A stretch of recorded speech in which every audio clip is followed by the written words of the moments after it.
Welcome back, everyone, to the DreamHack Open featuring Fortnite, where we are in day number 2 of the North American West region. That means that it's semifinals day, everyone.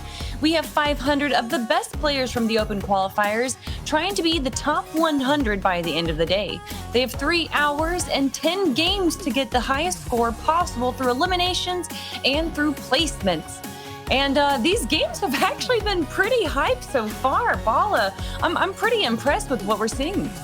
Yeah, I am too. I mean, starting from the first all the way now to the last one, Pinto Bean Union, who I'm not sure who he is. I'm wondering if it's somebody I know or he's just actually an up-and-comer for sure. But that was impressive to start things off in that 5th zone. Monster, he had that edit down that we were like completely surprised by. And then the second one also, he put himself in such a solid position and then even capitalized that on through endgame. Yeah, he did, and then used the launch pads right early on to get across the zone there. So really optimizing on his positioning, playing to his benefit there across the board, and no surprise to see him in the end game with those mid-game frags. Speaking of surprises, let's take a look at the top 20 scoreboard that we have for the semifinals of North American West, everyone. We got Booga up in number 3, everyone. And then Monster, it's what you said before, Epic Reet now in first place. Oh, actually, this is a bit different of a scoreboard. This is the updated one right here. We have Midi in first, we have Arkram in second, and there's Reet in 3rd place. But like I said earlier, Booga in 5th now. Climbing his way up, definitely looking like a solid leaderboard. And we talk about how these leaderboards are ever changes because the games are all just going on. But regardless, another name you see up there, Clicks, and there you saw a little kind of jump. A new player kind of steps into the fold. But I'm looking at Reverse 2K here. I wonder if we're going to get a little bit of a highlight on him today. He is on fire right now, playing so consistent. Yeah, up in the top 10. And then Epic Whale in 19th. Another name too, Saf Aruni. Saf in 14th, moved from 100th all the way up to 14th with his last game. So like you said, ever changing, but also all these different guys can put out a show, put out a strong, solid point performance in any single game.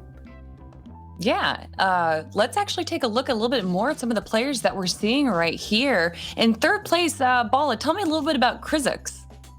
Yeah, actually, I actually thinking back to FNCS's, I think back in the squads, he was playing with a team. I'm not exactly sure who, but solid performances from him. I don't know too much about him, clearly. I mean, but to be up in the top 5, that is certainly impressive in NA West. Yeah, speaking of the FNCS there, Arkram, who did win, I believe it was Chapter 2 Season 2 for North American West, is in 1st place now. Now, Monster D Face, tell me, what is it about Arkram that sets him apart from the rest of the players that we're seeing today? If he's playing the way he plays for the FNCS, it's going to be all placements. I believe, if I'm not mistaken, Arkram in the FNCS Solo Invitational, Grand Finals, they didn't get a single victory, but in good fashion, he pulled like a liquid stretch on DreamHack NA East that just happened last week. Straight up, top 5, top 10 performances consistently across the board. Those are the players you want to look, watch, and study. Like if you're a top tier player, you want to study those that can rotate the way a player like Arkram can.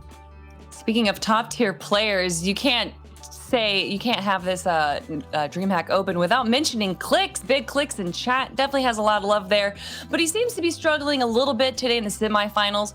His first 2 games there ending in the top 75 placements, but he definitely seems to be shifting towards a better game here. He does have 1 victory royale.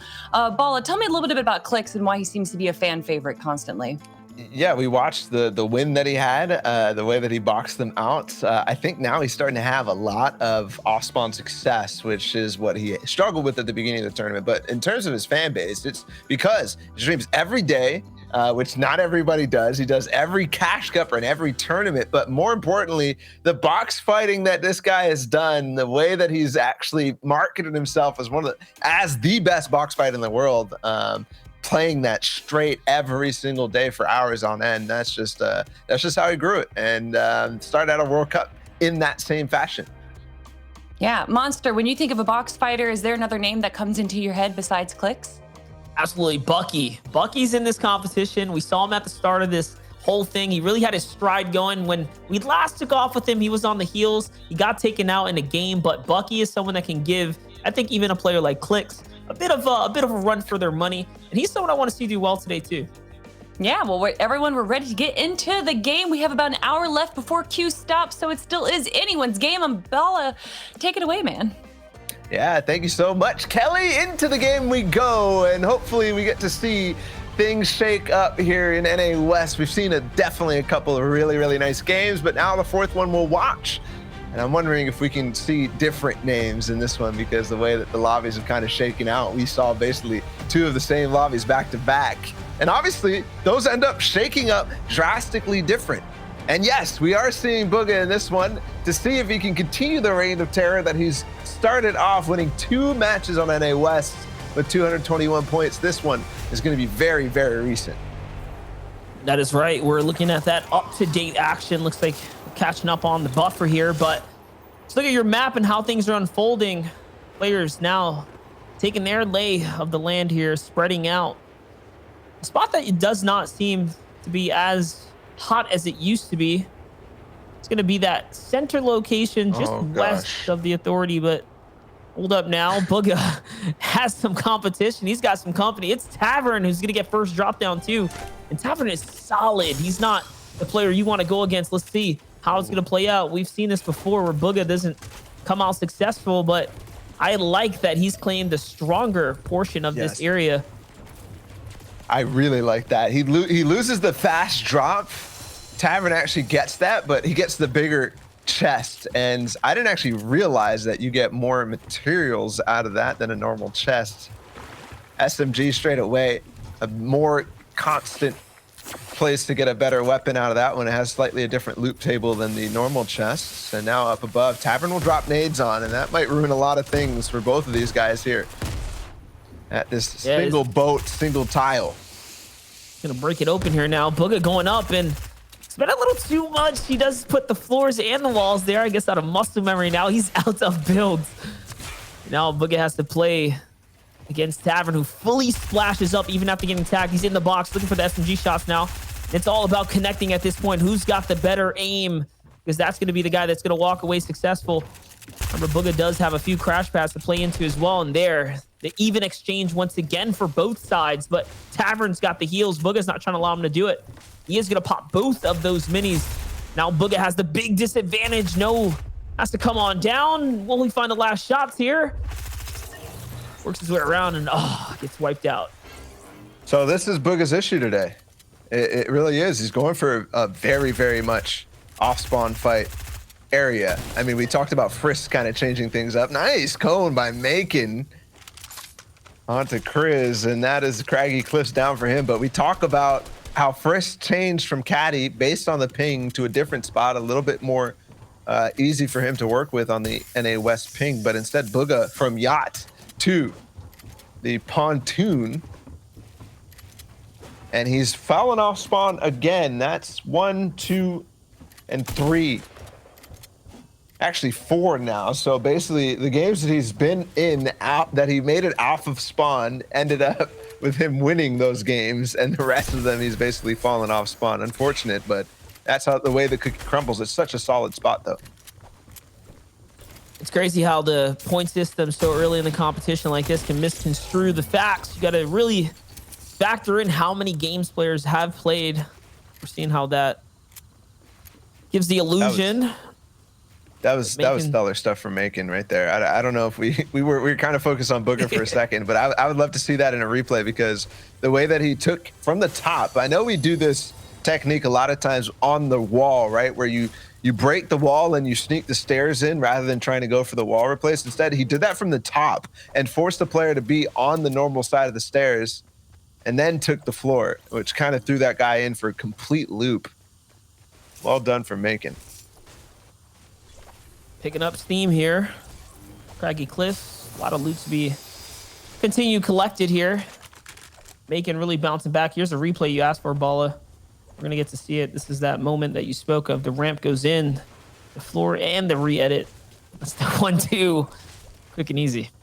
That was disgusting. I'm still shocked seeing that again. That was nice. And again, like, it's not something that people are quite used to having happen to them from above. Normally on the wall, yes, you're like, okay, the guy put a stair in my box before trying to go for the wall, and you just kind of break the stair and continue holding the wall. But up on top, you can tell that guy had no clue what to do, right? He was like, oh, stair in my box? Should I break this? And then when he was like, okay, I'll break it, he does not hold the floor, and Macon's able to get it. And by the time he's like trying to break it, the stair is flipped through the floor at it instantly. Here's Jordan now on the other side of things, talking about controlling the inside. He's got a cone in this box, and look, time's on his side. 94 on the exchange deal. Drizzles gets out just in time. That's how you want to play that situation. Moving quickly. There's someone who's outside of it, Core, who might be looking to jump into this. We'll see if that becomes a problem soon. Jord, though, did pop the minis and squeezes another one through the build there. And that's huge. And now those grenades are coming in. That's that person we saw in the distance who was Core.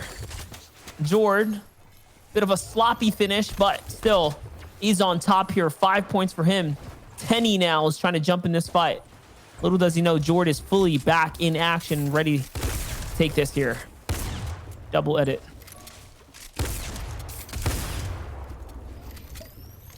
More trades.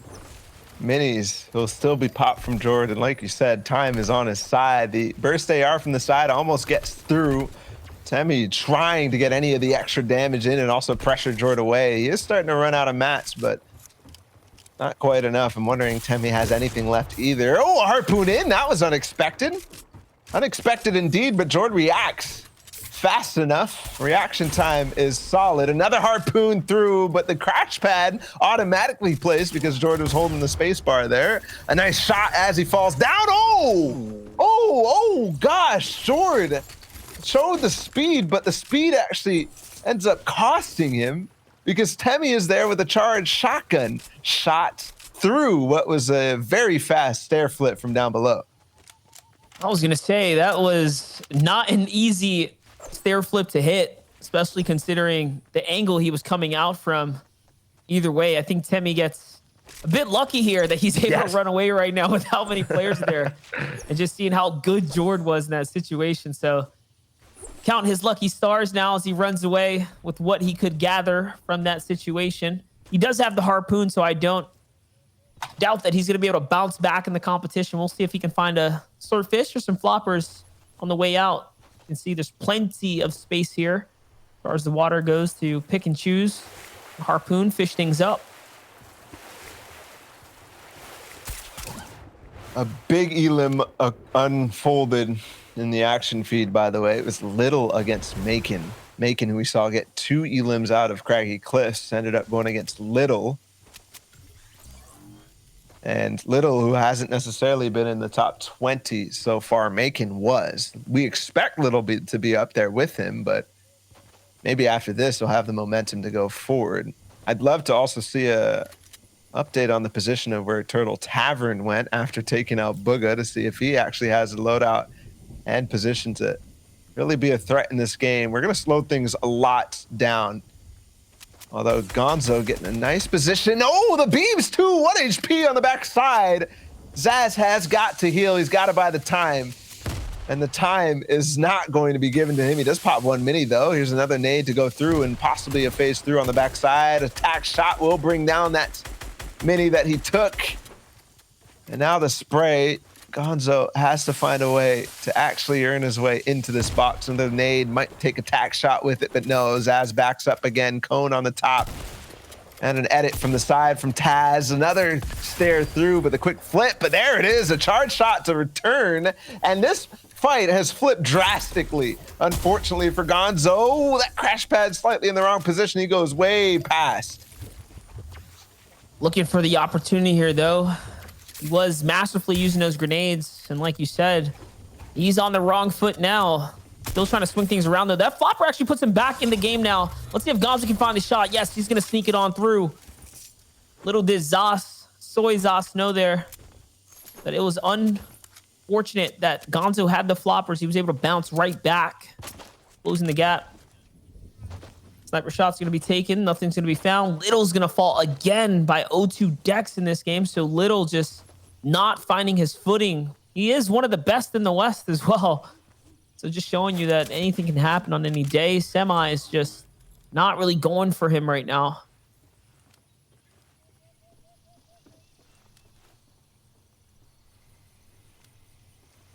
If I recall correctly, since the World Cup qualification of Little, I believe in week 1, if I'm not mistaken. But still, since then, I think he's been struggling, even on NA West, through FNCSs and so far, having a lot of turbulence with his teammates over and over, not quite finding the team that really suits him. And then that carries kind of over to solos. Obviously, they're still trying in this, and we got an hour left, so things can change. Right now, that qualification spots, that range, as this fight unfolds, is 155 points. And it's held by Pinto Bean, by the way.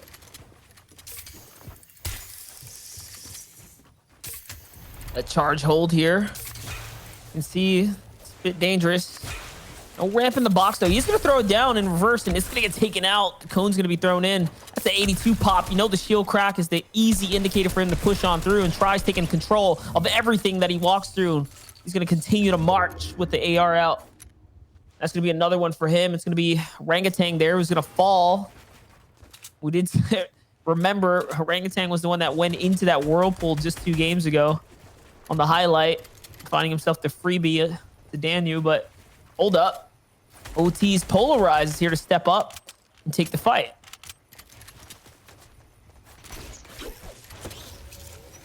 We'll back away, though. I think he has Jules' glider gun, yes. He's in a fight with Pinto Bean, by the way. Speaking of him, the player in 100th right now. So getting some info on who that guy is.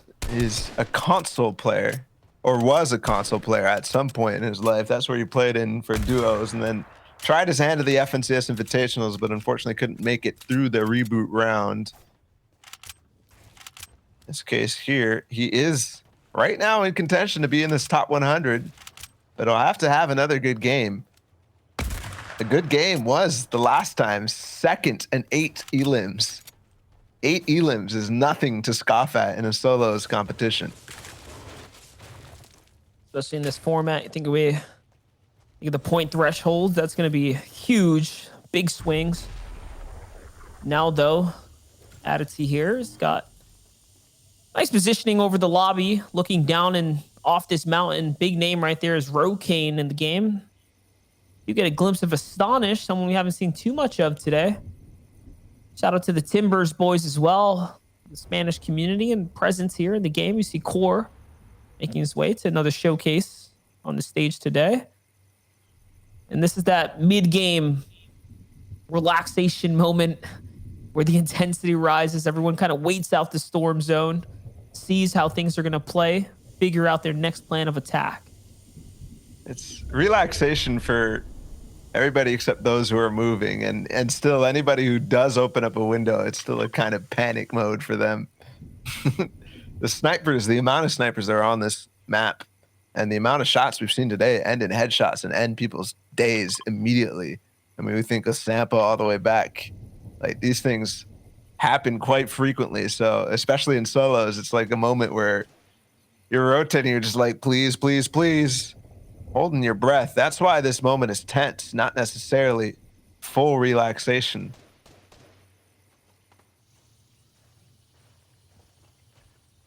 Here's G.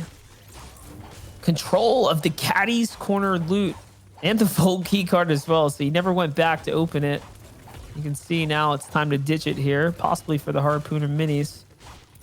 Well, that's all right. He's got this prize, the big prize, which is going to be the Shockwave launcher itself. Oh, please open that. Okay. I was just going to say, surprisingly, though, we haven't seen too much crazy Shockwave launcher. You know, end games, you know how disruptive it can be.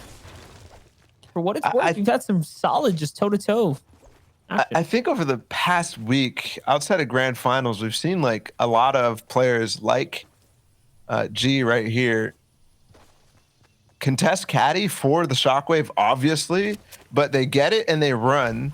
And what ends up happening is this right here, where they can't find anywhere to find extra loot, extra ammo to get these rockets up. And they can't find an elim either because it's so congested in these competitive games. So they end up falling somewhere outside the map in some cases because they can't even use the tool that's in their inventory. So what you see is the best players don't have it. Yes, they get a lot of elims out of caddy corner, but you end up in situations where that shockwave launcher has a high chance of not actually getting through to the end game. Another lobby highlight right there. You see Unreal picking up some big points there. Giving you guys the updates. Here's Timbers P God on the side. So P God in the competition right now. Like we mentioned before, the Timbers crew in full effect here in the West. Polarized still moving across the map. When last saw him, he was on the most northern portion of the zone. Now finding his way south here. He is possibly looking for any kind of box fight he can get into. And it looks like Gonzo Tax is the one who's going to be on the back foot. And this has been dragged out here. P-God is pursuing for the wall take. Gonzo's on the run right now.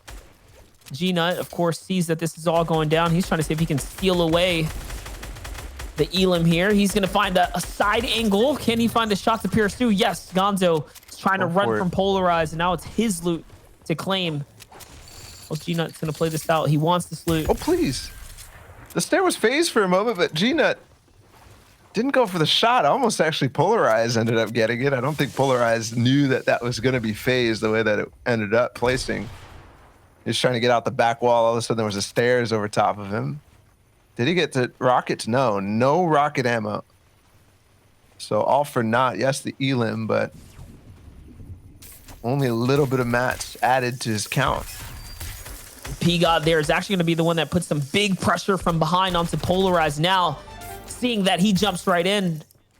Let's not forget, P-God's no stranger to playing on high ping. Naturally does already perform on this kind of setting in the East. So he's pretty much in his comfort zone right now, to say the least. But it's Conrad who's getting pinched up now by P-God and Nut. Two different angles. The grenades are all coming out. They're not going to find anything, though. The disengage now. Yes, Conrad gets on out of there. He was not comfortable with being in the power pinch.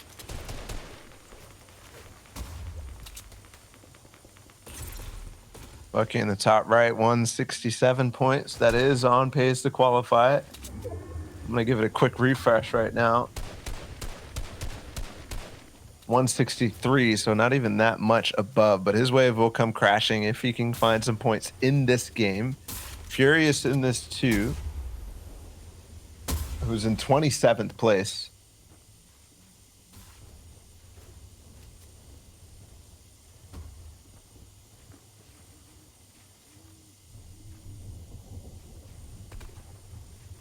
Now, again, that intensity rising here. Bucky just looking for information. This zone is going to reveal itself in 30 seconds. Big name hanging out nearby, of course, in this competition is Pinto Bean. Sitting right just outside of Bucky. Looking to play spoiler on Bucky's positioning here in the tournament. On the other side, though. Those guys are neck and neck, actually. Those guys are real neck and neck in terms of points. Like, literally right next to each other on the scoreboard. Loving this right now. Everyone respecting the zone, respecting the lobby. Not looking to do anything risky right now. Just waiting for the 4 seconds. You can feel the tension in the air right now. And bam, there it is. It's going to pull far and it's going to pull wide away. Eastern.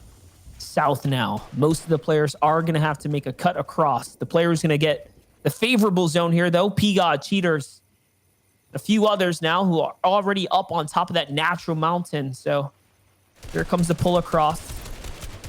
CN has to dip out now. He's crash padding away. He's the target, though, of the server.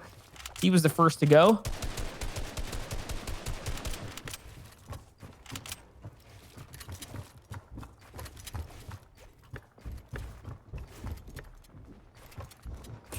Footsteps and players so close. Opportunities possible, but nobody going for it in this lobby.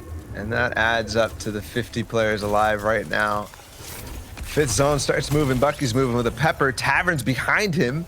He's still up in this game. Kono gets Pepper and the launch pad, so he'll fly in. Conrad's the player on height. Don't forget who had that shockwave launcher, by the way. P got up and he gets away from that one player. It was G-Nuts. So keep track of that name if they're in the end game, and if they go down look at who takes them out. They might be the player who gets the all-important refresh. Pinto Bean makes the rotate. Everybody, I think, that we're tracking has gotten into this 5th zone at this point. Rokane is so close to Kono. Someone who's doing really good that just fell was Try SK. Remember, he was in that 180-ish point threshold somewhere near the top, and he just got dropped by Caleb, I believe. So there goes Try's run back to the lobby he sent. Remember, it's a matter of how many games you've played as well. We just got another ping here. Booga just won his 3rd match, so you can see either he's on it or he's not. If he gets away with that drop spot, things are looking very, very likely to fall in his favor here, Bala. That's so funny that we end up watching all the games that he falls off spawn, but he's winning every single game right after. That's hilarious. Unfortunate for those who wanted to see some Booga, but we get a really nice game in front of us right now. 40R Storm, Turtle Tavern, Bucky. This is Lucky right next to Bucky. Favorite part about this whole thing is someone just said his name's not Pinto Bean, it's Union. Well, no one told him to put Pinto Bean. So creative in front of the name. Like, what do you expect? Right, anyways, back to the action though. Bucky's getting into it. No, someone's in the box with Bucky, but he's on Pepper, so he can make the move here. No, it's not going to be enough. He's going to get taken out by Mawu in the storm there. Traded out. Unfortunately, 2 players land in the box. You can see the fights are happening across the storm line. As Bray on the run now, trying to make anything from nothing. Ooh. Another player's in the box. This is Lucky, who's greeted with a big shot, and out he goes. That's massive for Bray. The siphon to keep him alive here. He's trailing Core now. Charges it up, and he actually charges it up before letting it go. A brief moment there. The full shot. And good play from him, but unfortunately, Core not paying attention to his back. I wonder if he had no materials. Tavern has taken height somehow, some way, and now pressuring down on the Pen. Still a lot of players gliding, still using those launch pads, but you got to be careful. Union is still in this game. Thanks for the correction, chat, but Bray goes down. Oh my goodness, so many people on the backside of zone there. Rokane will be the player who comes out on top of it. Tavern still has 3 stink bombs to use on this zone and find some eliminations and force people in really awkward positions. The shockwave launcher, I think, is down and out of this game because I don't see that one player at all. Another stink. Prefix will have to move, but Tavern gets interrupted. He won't be able to throw the rest. Actually, none left. Oh, Frankie, though, gets shot right down and forced to heal. He's going to launch off a height, but Tavern will not let that slide. A couple more beams. Down on low, though, it's Union, and he's gifted a couple of mythic weapons right there. He'll get another one, 3 eliminations. Last time he ended 2nd with 8, so he's starting his tear. Tavern still as well into the box, but maintaining height is his most key priority.